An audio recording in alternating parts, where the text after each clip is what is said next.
Mohara have invested in over 30 startups. 5 are going to generate most of the returns.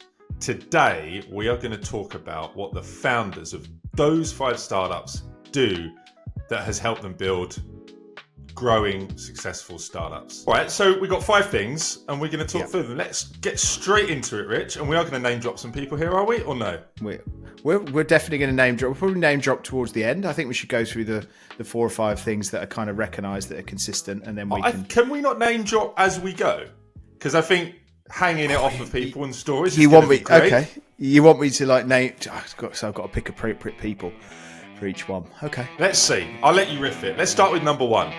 Hit me. Welcome to Founders Therapy Podcast with Doug and Rich. With Doug and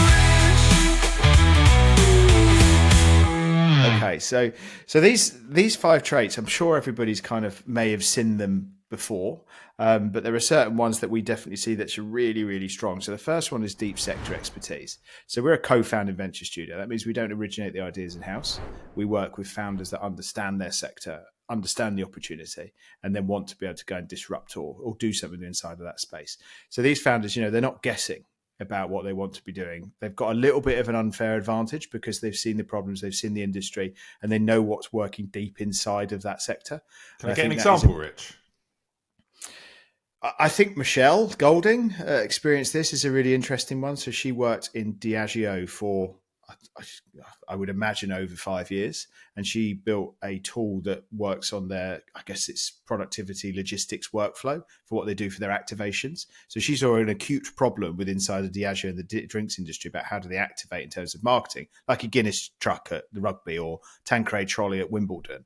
And these brand activations are losing money. And Michelle recognized an opportunity to build a business to be able to serve these brands and remove those costs. That's deep sector knowledge. You don't know that shit unless you're in it. So Michelle's a really great example. But all of the 5 that I could talk to, have got, in fact, almost all of our founders have got deep sector expertise. We don't really back it without. Someone came to us and said, I want to go and build a competitor to Google, that's deep tech, hardcore tech. And they came out of retail. Like, nah. It's not happening. With all due respect, it's not happening. So deep sector expertise is a great one. Can I ask a question on that, Rich? And I do agree with that, but I'm just interested in your view on, Y Combinator will often just back people that have got no expertise, right? Or some of these startup studios will do that successfully. And I just wonder, in what circumstances would it make sense to back somebody that doesn't have that sector expertise, or the sector expertise doesn't exist? So with some of these, this artificial intelligence that exists, there may be, it's so new that you couldn't have deep sector expertise. How would you think about that? So you're basically wondering how do businesses like Y Combinator back so many companies when some of their founders don't have deep sector expertise? I mean, if you come from a technology problem or a product problem, and you can go to multiple verticals, then it doesn't necessarily matter as much. You need your kind of breakout market, and you need to understand the problems within inside of that. And you can do that through validation. But I suppose this is really talking about making sure you understand your sector. So don't go too far away from you are. Like, I'm not going to go and do something in aeronautical because I don't know anything about it. Wouldn't even know how to originate that.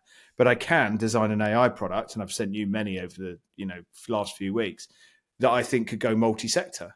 Like, I've got one in availability.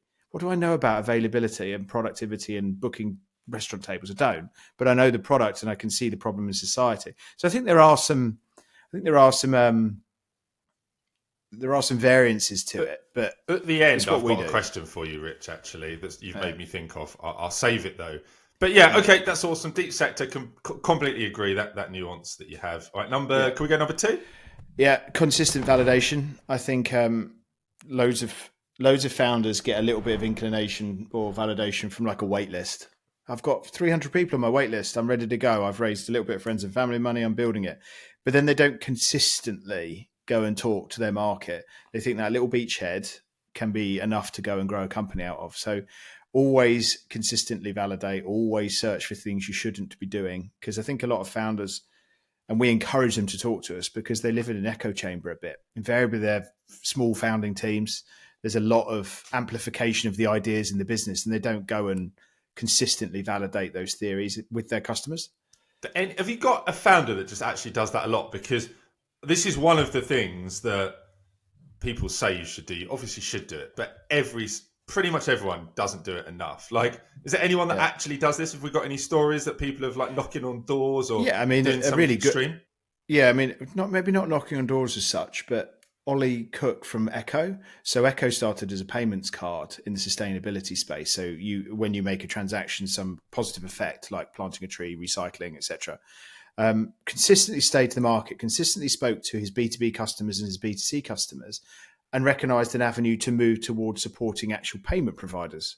So stepping back and creating APIs to do that. So his consistent interaction with his market and not being prideful about the card that he built, which was a beautiful card actually, and the app that he built. He wasn't prideful about that. He's like, where does this business need to go? He's constantly evaluating and working, going, this may not work. And they closed the B2C offering down. They've gone full B2B now. And that business has pivoted in 3 or 4 years, and they're going great guns. And I think that's a super example.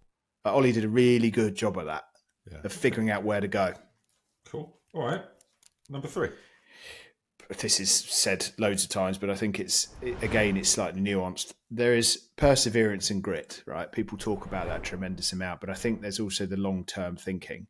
There's many famous stories about how Amazon were losing money every single year for like 10 years or something. But all he was doing was really building the foundation to turn on profitability. He could have turned on profitability ages before that. So perseverance, great, through the brutal times, through the brutal months, all of that kind of grit. You've also got to know when to exit. You've also got to know when to go.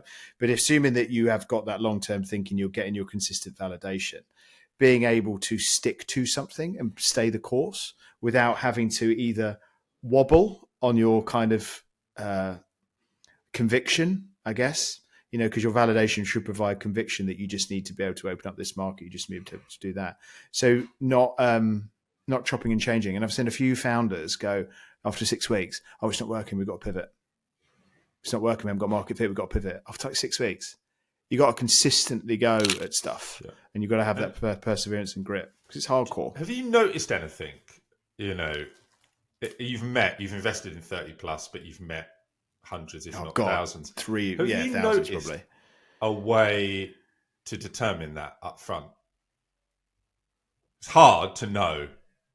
Do you know one thing that can really determine it? You can look at, it's a bit old school, but if you look at or talk to them about what their career has been to date, like how long have they stayed the course in a role?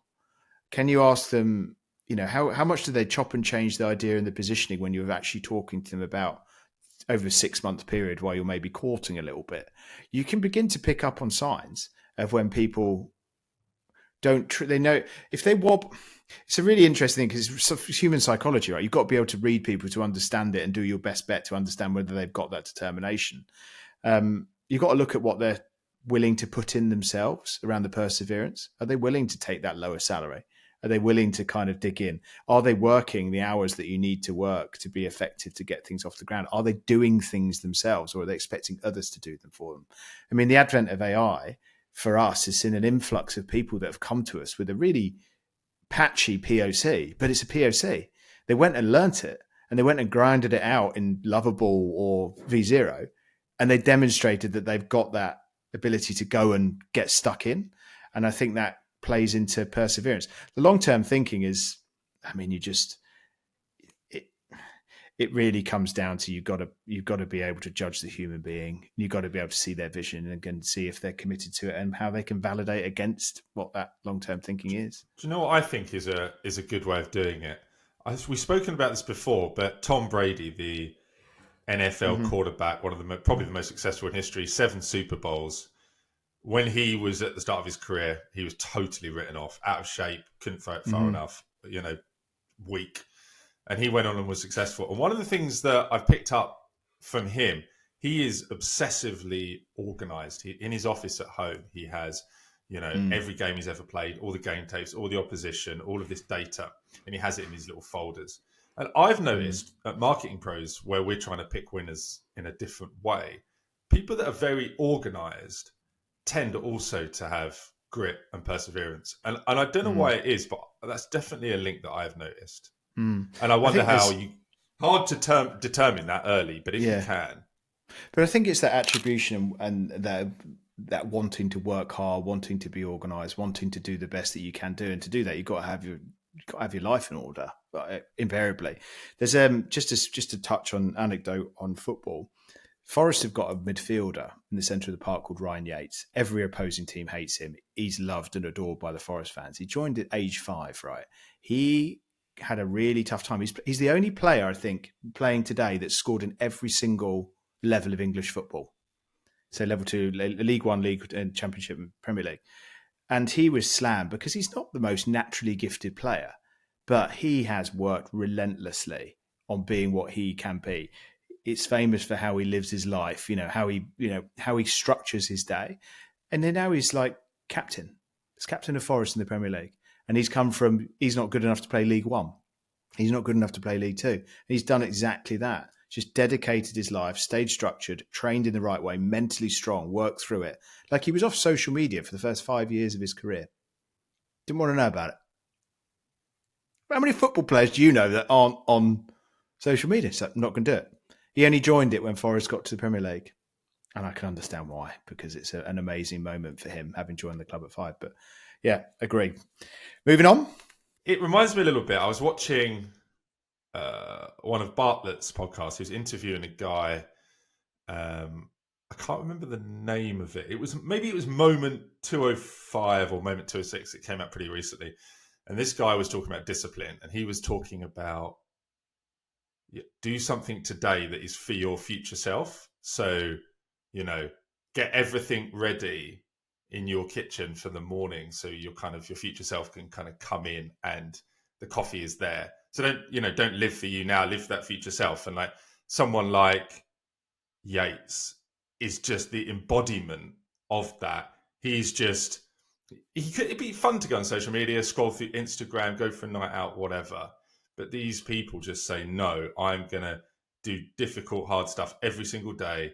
And that sounds simple, but 99% of people, probably to some degree, me and you, fall into the category of just not being able to always do that. So anyone that does, it's a huge advantage. Yeah, definitely. Number 4. Number 4, I put down as storytelling. So being able to craft the narrative. When you're a founder of a business, you've got to be able to build your tribe. You've got to be able to sell to customers. You've typically got to be able to raise a little bit of capital. There's a little bit of seed scaling coming in with AI now, which means you don't have to raise as much.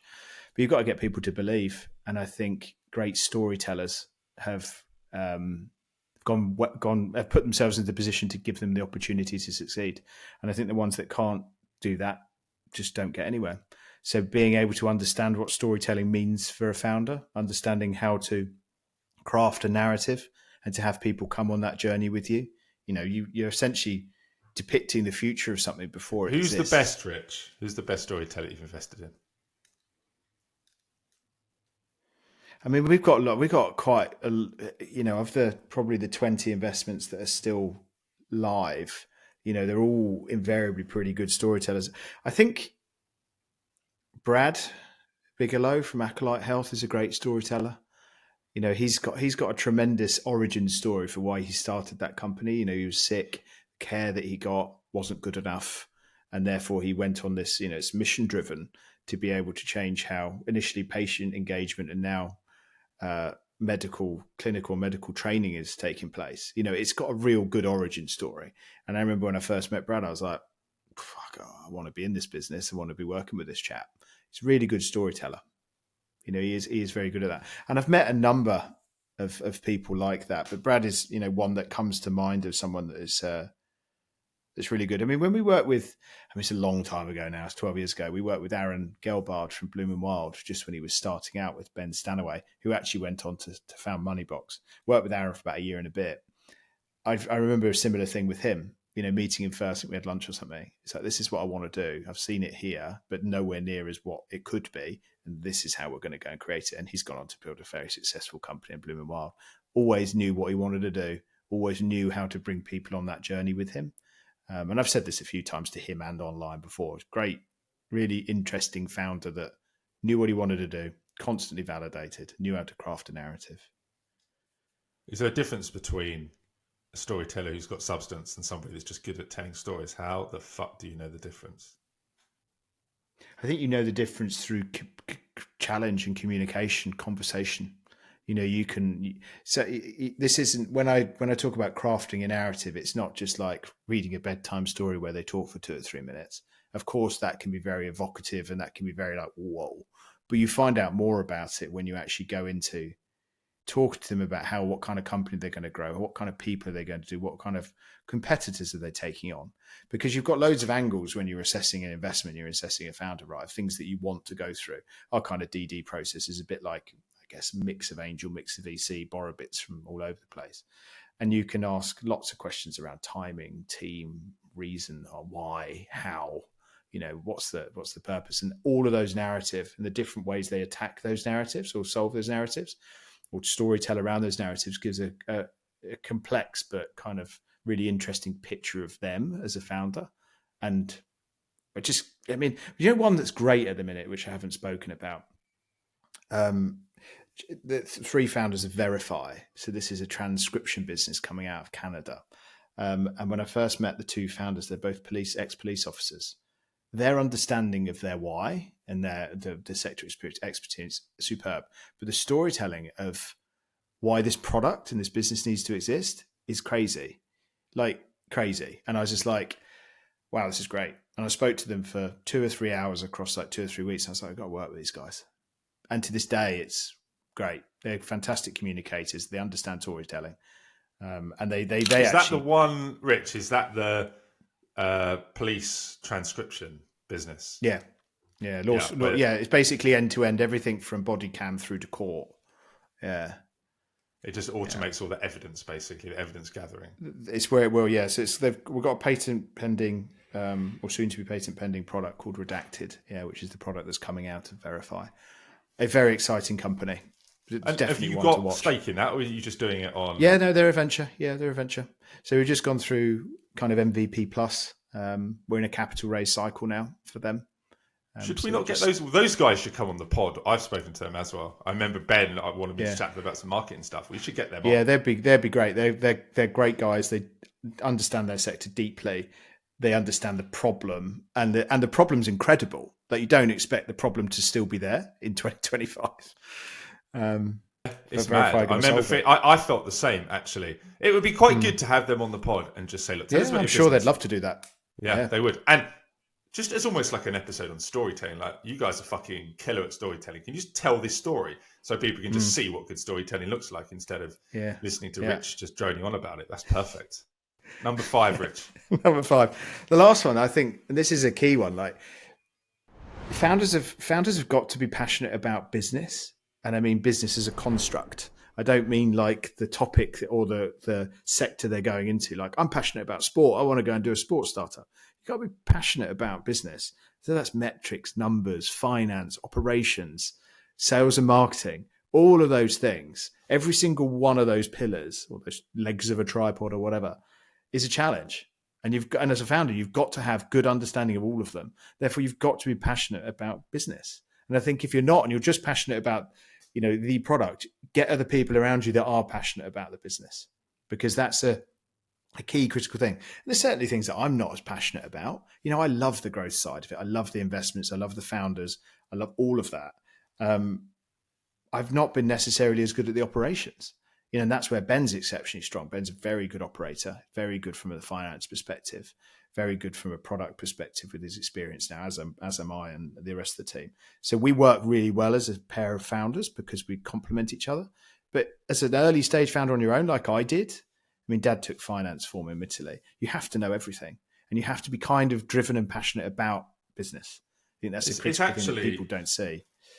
Yeah, it's actually a funny one, isn't it? Because there's the sort of inverse of that. There's a lot of people that are interested in business and they want a business to work, but they don't really have any passion about any topic. And they're very much, they live the business to a spreadsheet and they've got all the numbers and the metrics, but they don't have any particular expertise. They don't have a cause. They can't tell stories.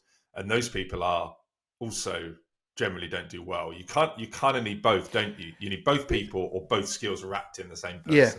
I mean, we've talked about this a little bit. We used to call it visionary and integrator. It's a Gino Wickman entrepreneurial operating system set of kind of titles or categories. So the visionary is doing a lot of the idea, thinking about the product, thinking about the market, thinking about where we can go, sees this, understands the sector. But you need someone to actually do. Now, you can get those combined. Jeff Bezos was a visionary and integrator wrapped into one. Absolutely was. Whereas Steve Jobs and Wozniak, probably you could split those. You could probably split those fairly equally. But I think it's understanding exactly when you're out your depth or when you need to go and focus on stuff, because you can't do everything. But I think if you're going to start on your own, you got to be passionate or understanding that you're going to have to dig in. And it'd be great if you could be passionate about running a business. And all of our founders are. I mean, Rebecca's one I haven't mentioned yet, from Primis. She came out of industry. They're in the customer experience. She came out of industry, deep sector knowledge, fantastic, understands what a product needs to be, great, validated the hell out of it, really good storyteller as to why this business needs to exist. But she's genuinely really interested in running a business. Like, she likes the challenge of, well, from what, I mean, we only worked together for about 18 months, but it's just curious. It's curious about how to do things and curious to learn about how the business runs.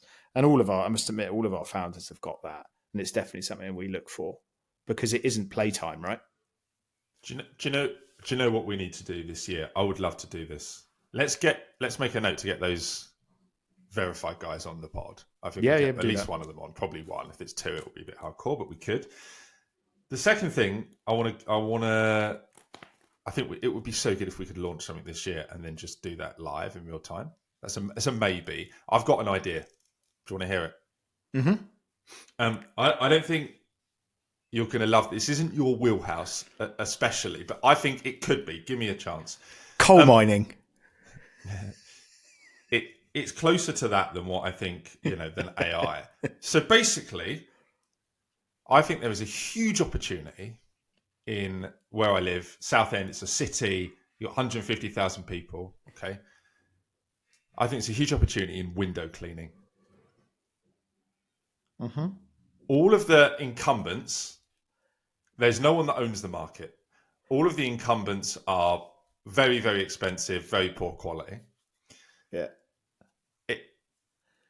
It's a market where no one is anywhere on digital marketing, brand, social, technology, hiring, nowhere.